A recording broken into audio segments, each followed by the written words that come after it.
మైనర్లు బీభత్సం సృష్టించారు. కారుతో నలుగురు యువకులు హల్చల్ చేశారు.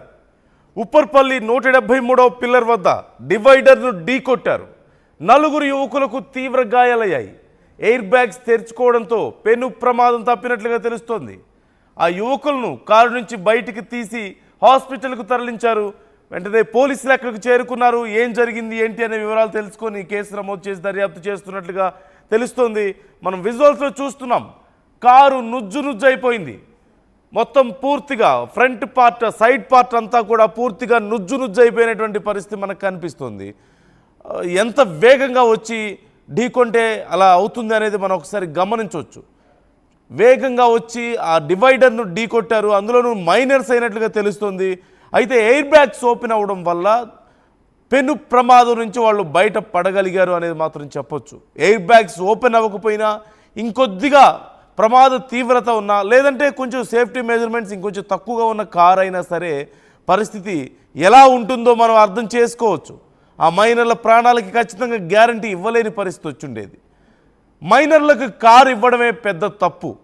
అందులోనూ ఒకవేళ వాళ్ళకి ఏదైనా నేర్పించడం లాంటిది ఏదైనా చేస్తే పక్కన పెద్దవాళ్ళు ఉండాలి, లేదంటే గైడ్ చేయగలిగిన వాళ్ళు ఉండాలి. అలా కాకుండా వాళ్ళు ఇష్టం వచ్చినట్లుగా అలా కార్లు ఇస్తే వయసులో ఉన్నవాళ్ళు, జాగ్రత్తలు తెలియని వాళ్ళు ఇష్టారీతిని డ్రైవ్ చేసి వాళ్ళ ప్రాణాల మీదకే కాదు ప్రజల ప్రాణాల మీదకి కూడా ప్రమాదం తెచ్చే అవకాశం లేదా? ఎన్నో యాక్సిడెంట్ అలా జరగలేదా? ఇంకా అయినా సరే పిల్లల్ని నొప్పించడం ఇష్టం లేకనో, వాళ్ళు గొడవ చేస్తున్నారనో, ఇలా రకరకాల కారణాలతో పేరెంట్స్ వాళ్ళకి కార్లు ఇస్తున్నారు, బైక్లు ఇస్తున్నారు. తర్వాత పశ్చాత్తాపడుతున్నటువంటి పరిస్థితి మనం చూస్తున్నాం. కారు పరిస్థితి చూడొచ్చు మనం ఎంత దారుణంగా ఉందో. పూర్తిగా దెబ్బతింది. అలాగే కారులోంచి బయటకు తీస్తున్నటువంటి ఆర్టీవీ ఎక్స్క్లూజివ్ విజువల్స్ మనం చూస్తున్నాం. కారు నుంచి బయటకు తీసి వారికి సిపిఆర్ చేస్తున్నారంటే పరిస్థితి ఎంత దారుణంగా ఉంది. చాలాసార్లు ఎయిర్ బ్యాగ్స్ ఓపెన్ అయినప్పటికీ కూడా విపరీతమైనటువంటి ప్రెషర్ పడుతుంది.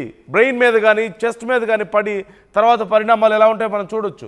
విపరీతమైనటువంటి ఒత్తిడితో వాళ్ళ పరిస్థితి ఎలా ఉందో మనం చూడొచ్చు. మైనర్ బాలు వాళ్ళంతా కూడా మైనర్ పిల్లలు. వాళ్ళని బయటికి తీసి సిపిఆర్ చేస్తున్నారు. వాళ్ళ ప్రాణాలు ఉంటాయో లేదో తెలియని పరిస్థితి. ఆ టైంలో వాళ్ళకి ఎంత భయపడి ఉంటారు, ఎంత గందరగోళ పరిస్థితి అక్కడ ఉంటుంది. రోడ్డుకి అడ్డంగా అలా పడిపోయి కారు అంత దారుణమైనటువంటి స్థితిలో ఇంకెవరికైనా ఒకవేళ తగిలింటే పరిస్థితి ఎలా ఉండేది?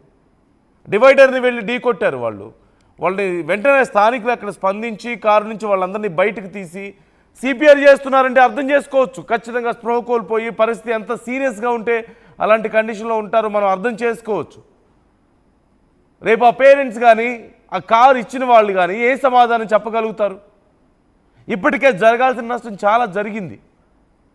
ఒకవేళ ఇంకొంచెం ఏదైనా కొద్దిపాటి ఇంకొంచెం ప్రమాదం జరుగుంటే ఏమై ఉండేది? నిండు ప్రాణాలు గాల్లో కలిసిపోయేవి కాదా? ఒక మైనర్లు బలయ్యే వాళ్ళు కాదా? ఇలాంటి ఘటనలు మనం అనేకం చూస్తూనే ఉన్నాం. చిన్నపిల్లలకి మైనర్స్కి కార్లు బైక్లు ఇచ్చి వాళ్ళ ఇష్టాలను కాదనలేక ఇచ్చి చివరికి వాళ్ళ ప్రాణాల మీదకు తీసుకొస్తున్నటువంటి ఘటనలు అనేకం చూస్తున్నాం. చూడ్డానికి కొంచెం కష్టంగా ఉంటుంది వ్యూవర్స్కి. ఇది ఒక డిస్క్లైమర్.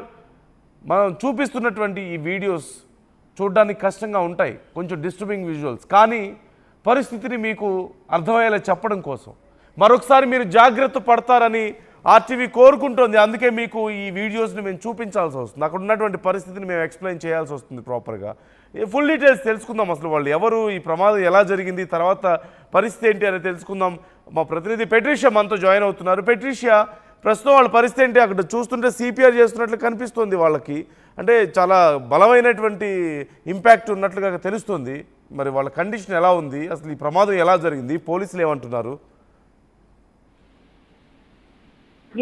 రాజేంద్ర నగర్ అత్తాపూర్లో రోడ్డు ప్రమాదం చోటు చేసుకుంది. కార్ ఓవర్ టర్న్ అవ్వడం, అదే కాకుండా 4 యూత్ మైనర్ పిల్లలు ఇంజూర్ అవ్వడం అయితే జరిగింది. మైనర్లు కారు నడపడం, బీభత్సం సృష్టించడం అంతా కూడా ఉధృతం క్రియేట్ అయిన పరిస్థితి. ఏదైతే ఉప్పర్పల్లి పిల్లర్ నంబర్ 173 వద్ద కూడా అత్తాపూర్ పోలీస్ స్టేషన్ వద్ద ఓవర్ టర్న్ అవ్వడం, డివైడర్ ని గుద్దుకోవడం, వెంటనే కారు కూడా నుజ్జు అయిన పరిస్థితి. ఎయిర్ బ్యాగ్స్ అంతా కూడా బయటికి రావడం, దాదాపు 4 మైనర్ పిల్లలు కూడా తీవ్రమైన గాయాలతో బయటపడ్డారని తెలుస్తుంది. కొద్దిపాటిల్లోనే ఎస్కేప్ అయిపోయారని తెలుస్తుంది. అదే కాకుండా TS07HP5004 నరేష్ కుమార్ అనే వ్యక్తి ఓనర్ పైన అయితే ఈ కారు రిజిస్టర్ అయిన పరిస్థితి. దాదాపు చలాన్లు కూడా ఉన్నాయని కూడా తెలుస్తుంది.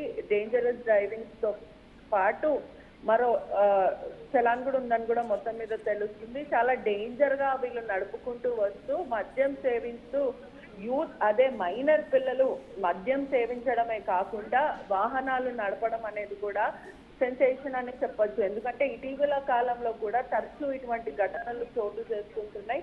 ఎన్నిసార్లు చెప్పినప్పటికీ కూడా తల్లిదండ్రులు పట్టించుకోకపోవడం, లేదంటే మైనర్ పిల్లలే తల్లిదండ్రులు పడుకున్న సమయంలో కీస్ దొంగతనం చేయడం, ఇదంతా కూడా తరచు జరుగుతుంది. ఇప్పటికే వాళ్ళని సిపిఆర్ చేయడము, ఒకవైపు వాళ్ళని రక్షించడానికి కూడా స్థానికులు ప్రయత్నించారు. వెంటనే హుటాహుటిన పోలీసులు కూడా అక్కడ చేరుకోవడం, దాని తర్వాత వెంటనే అక్కడ నుంచి స్థానిక హాస్పిటల్ కి తరలించారని తెలుస్తుంది. అక్కడ స్థానికులు కూడా సిపిఆర్ చేసి ప్రాణాలు కాపాడే ప్రయత్నం అయితే చేశారు. దీంట్లో ఆ నలుగురు కూడా తీవ్రమైన గాయాలయ్యాయని కూడా తెలుస్తుంది. అత్తాపూర్ పోలీసులు కూడా కేసు నమోదు చేసుకొని దర్యాప్తు చేస్తున్నారు. కుటుంబాన్ని కూడా ఖచ్చితంగా పోలీసులు స్టేషన్ కి పిలిచి, అదే కాకుండా ఒకవైపు వాళ్ళతో మాట్లాడే ప్రయత్నం చేస్తారు. పోలీస్ స్టేషన్ దగ్గర కూడా కౌన్సిలింగ్ ఇచ్చి వీళ్ళ పైన, కుటుంబం పైన కూడా కేసులు నమోదు చేసే అవకాశాలు అయితే కనిపిస్తున్నాయి. మైనర్ పిల్లలు కారు ఎలా తీసుకున్నారు, ఎవరిచ్చారు వాళ్ళకి, లేదంటే కీస్ ఎక్కడన్నా కనిపిస్తే వీళ్ళు దొంగతనంగా తల్లిదండ్రులకు తెలియకుండా వాళ్ళందరూ కూడా గాన నిద్రలో ఉన్న టైంలో వీళ్ళు ఆ కీస్ తీసుకొని బయటకు వచ్చేసారా, మద్యం ఎక్కడ సేవించారు, వీళ్ళకి మద్యం కొనుగోలు చేయడానికి ఏ బెల్ట్ షాప్ లో వీళ్ళు కొనుక్కున్నారు, అసలు మైనర్ పిల్లలకి ఏ షాప్ లో వీళ్ళకి మద్యము సరఫరా చేశారన్న విధంగా కూడా పోలీసులు కేసు నమోదు చేసుకుని దర్యాప్తు చేస్తున్నారు. Right, thank you Patricia. ఇక్కడ రెండు కారణాలు మనకు కనిపిస్తున్నాయి. ఓవైపు ముఖ్యంగా మైనర్లు కారు తీసుకొని రోడ్ల మీదకి రావడం, రెండోది మద్యం తాగి ఉన్నారు అంటూ కూడా తెలుస్తోంది.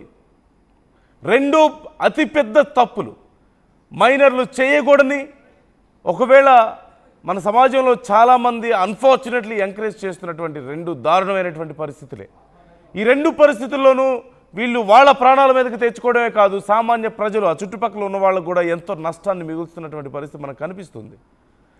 మైనర్లకు మద్యం ఎలా అమ్ముతున్నారు అసలు? ఖచ్చితంగా చాలా చోట్ల, కొన్ని చోట్ల, కొన్ని పబ్బుల్లోనో లేదంటే కొన్ని షాప్స్ దగ్గర, వైన్ షాప్స్ దగ్గర మైనర్లకు సంబంధించి వయసు అడుగుతున్నప్పటికీ కూడా చాలా చోట్ల వాళ్ళ బిజినెస్ కోసం మైనర్లు వెళ్ళినా సరే మద్యం అమ్ముతున్నారు, మైనర్లకి సిగరెట్లు అమ్ముతున్నారు. మరోవైపు మైనర్లని తెలిసి కూడా కార్లు ఇస్తున్నారు, బైక్లు ఇస్తున్నారు, ఇంట్లో పేరెంట్సే కొనిస్తున్నారు. అంతకంటే దారుణం ఇంకేమైనా ఉందా? వాళ్ళ ప్రాణాలతో చెలగాటం ఆడడం కాదా? ఏదో పిల్లలు అడిగారులే అని చెప్పేసి వాళ్ళకి కొంత సర్ది చెప్పాలి తప్ప, లేదు వాళ్ళు గొడవ చేస్తున్నారనో, వాళ్ళు బాధపడుతున్నారనో ఇలా కార్లు కొనిస్తే వాళ్ళ పరిస్థితి ఏంటి? తర్వాత ఇదిగో ఇలాంటి పరిణామాలు జరుగుతాయి.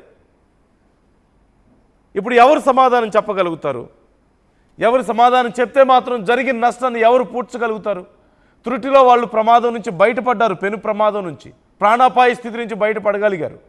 స్థానికులు వాళ్ళని రక్షించారు కాబట్టి, స్థానికులు వెంటనే సిపిఆర్ చేశారు కాబట్టి సరిపోయింది. లేదంటే ఏం జరిగేదో అందరం ఊహించగలం కదా. ఎంత భారీ నష్టం! ఆ తల్లిదండ్రులకు జీవితాంతం కడుపు కోత, నిండు ప్రాణాలు బలయ్యాయి, బంగారు భవిష్యత్తు నాశనం అయిపోయేది.